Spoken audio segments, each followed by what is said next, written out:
I adopted my wife's affair baby and raised him for 18 years. Then she left me for the biological father and tried to take my son with her. My name is Ethan. I am 45 years old. For nearly 2 decades, I believed I was a man who had conquered the ultimate test of love. 18 years ago, my wife, Maya, came home trembling. We had been married for 2 years, and she confessed to a one-time mistake with a guy named Dominic, a wealthy, high-flying executive she met at a conference. She was pregnant. Dominic, upon hearing the news, blocked her and disappeared. I was devastated, but I loved her, and I realized that the child in her womb was innocent. I made a choice that my friends called saintly and my father called weak. I stayed. I signed the birth certificate. I legally adopted Leo the moment he was born. I raised him. I changed his diapers. I sat through every fever, every scraped knee, and every graduation. To me, he wasn't the affair baby. He was my son. I thought Maya and I had moved past it. I thought our life was built on a rock.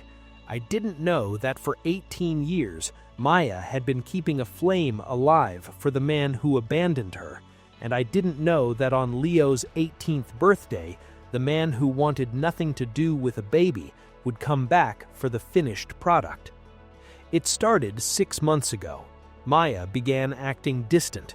She was always on her phone, smiling at screens. "Just work, Ethan," she'd say, her voice cold. Then Leo's 18th birthday arrived. We had planned a big backyard barbecue. I was at the grill, flipping burgers, looking at Leo, a brilliant, kind young man who was about to head to university on a scholarship I helped him earn. A black Mercedes SUV pulled into our driveway. A man stepped out, expensive suit, gold watch, arrogance radiating from him like heat. Dominic. Maya didn't look surprised. She looked relieved. She walked over to him, and in front of our entire family, she kissed him. The air left my lungs. "Ethan," Maya said, her voice devoid of any remorse. "Dominic and I have been talking for a year. He's changed now. He's successful, and he wants to be a father. I'm leaving, and I'm going with him." I stood there, tongs in my hand, looking like a fool. "And Leo?" I whispered. "Leo is his son," she said. "Dominic has a penthouse in the city and a job waiting for him at his firm. We're going to be the family we were always meant to be." Dominic walked up to Leo. He didn't look at me once. To him, I was just the unpaid nanny who had kept his asset warm for 18 years. "Hey, champ," Dominic said, reaching into his pocket. He pulled out a set of keys. "That's for a Porsche 911 parked around the corner. It's yours, along with a full ride to any Ivy League school you want. No more state college and part-time jobs." I looked at Leo, my son, the boy I had worked double shifts to provide for, the boy I had coached in baseball. He looked at the keys. He looked at the man who shared his DNA, but none of his memories. Then he looked at Maya. "You're leaving, Dad?" Leo asked. "Honey, Ethan is a good man, but he can't give us the life Dominic can.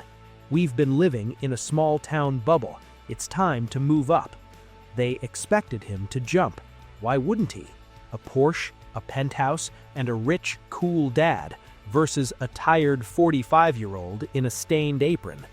Maya went inside and came out with 2 packed suitcases. She had been planning this for months. "Come on, Leo, the car is waiting." I didn't beg. I didn't scream. I am a quiet man, but as I've told you before in my other stories, I am a prepared man. "Maya," I said, "before you go, there's something in the safe you need to see." "Ethan, I don't care about your sentimental junk," she snapped. "It's not sentimental," I said. "It's legal." I walked into the house, opened the safe, and pulled out a folder. I walked back out and handed it to Dominic. "What's this?" Dominic sneered. That, I said, is a detailed invoice of every cent spent on Leo's upbringing, plus the legal documents regarding the adoption. Maya laughed. You can't bill us for raising a child. I'm not billing you for the raising. I'm reminding you of the post-nuptial agreement we signed 10 years ago. You remember, Maya? After you almost left the first time, you signed a document stating that if you ever left the marriage for a third party, you waived all rights to the marital home and the joint retirement fund. Her smile vanished. But more importantly, I said, looking at Dominic, that folder contains the original letters you sent Maya 18 years ago, the ones where you told her to get rid of it and called her a trap. I kept them, all of them. I turned to Leo. Leo, I never wanted to tell you this. I wanted you to think the best of everyone. I pulled out a tablet. I had digitized the letters. I handed it to Leo. He read. His eyes widened. I don't care about the kid, Maya. Do what you have to do. I'm not paying a cent. Don't contact me again. Dated June 2007. You're a mistake I'm fixing with a block button. Dated July 2007. Dominic tried to grab the tablet. That was a long time ago. I was young. I'm a different man now. Are you? I asked. Or did you just wait until someone else did the hard work? You didn't want a baby. You wanted a trophy. Leo looked at the Porsche keys in his hand. He looked at his mother, who was standing by the man who once called her a trap. The silence in the backyard was heavy. Our relatives, who had been watching this unfold like a car crash, were frozen. Maya reached for Leo's hand. Leo, don't listen to him. He's just bitter. He's trying to manipulate you because he has nothing else. Leo stepped back. He looked at Maya. You've been talking to him for a year, while we were eating dinner as a family? While Dad was helping me with my applications? I was doing it for your future, she cried. Leo looked at Dominic.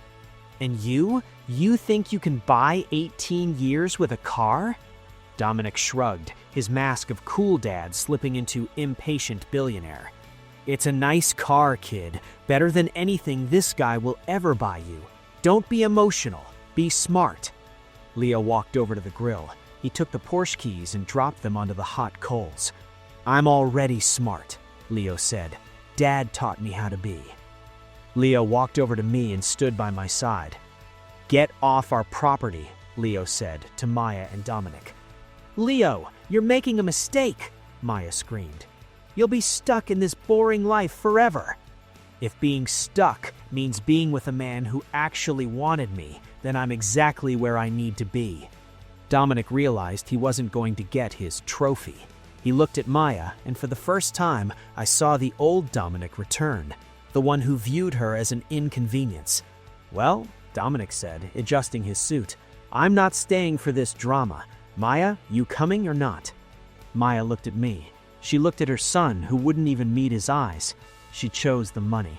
She chose the Mercedes. She walked away without a backward glance.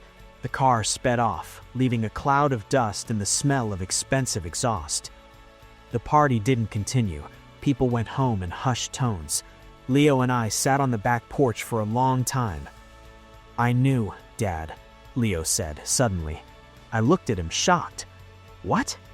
I found the adoption papers when I was 15. I did a DNA test through one of those heritage sites a year ago. I knew I wasn't yours. Why didn't you say anything? Because it didn't matter, Leo said, looking at me with tears in his eyes. You're my dad. You chose me. He just showed up. There's a big difference. We sat in silence. Maya tried to sue for the house a month later.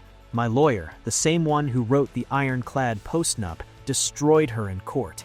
Because of the evidence of her long-term affair and the specific clauses in our agreement, she walked away with nothing but the clothes Dominic bought her. Last I heard, Dominic grew bored of her after 3 months. He replaced her with a younger model.